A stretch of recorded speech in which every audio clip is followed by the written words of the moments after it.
في مدرستنا كفر ميت الحارون الابتدائيه هنقدم لكم مسؤول وحده التدريب برئاسه الاستاذ ابراهيم وهدان ومسؤول وحده التدريب الاستاذ صبحي. هنتكلم عن امتحان اللي هو التفاس اللي هو النظام التعليمي الجديد، وهو امتحان القدرات الخاصه، عباره عن كود لكل طالب بتخش عليه مختلف عن الطالب الاخر، وهو امتحان بينمي المهارات الابداعيه لدى الطلاب. المهارات الابداعيه لدى الطلاب.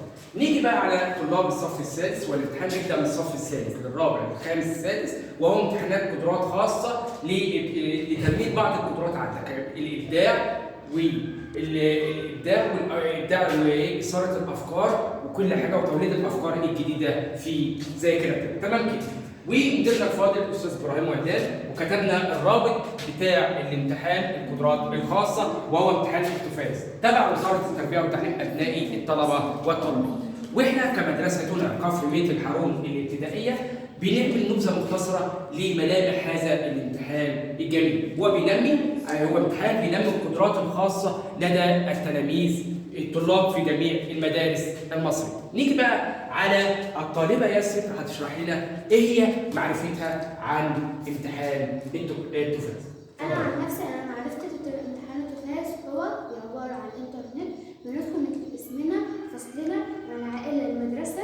لازم نكتب فصلنا عشان نبدا من الصف الثالث الابتدائي الى الصف السادس الابتدائي. تمام كده. هو بينمي هو بينمي القدرات بتاعت الاطفال. هو عادي لو فصلنا عادي كانك ما دخلتش او كانك ما دخلتيش، ماشي. ولو دخلت وكسبت الحمد لله. انا عن نفسي هدخل حالا لما نخلص الفيديو دوت هعمله حالا عشان بقى ان شاء الله كده.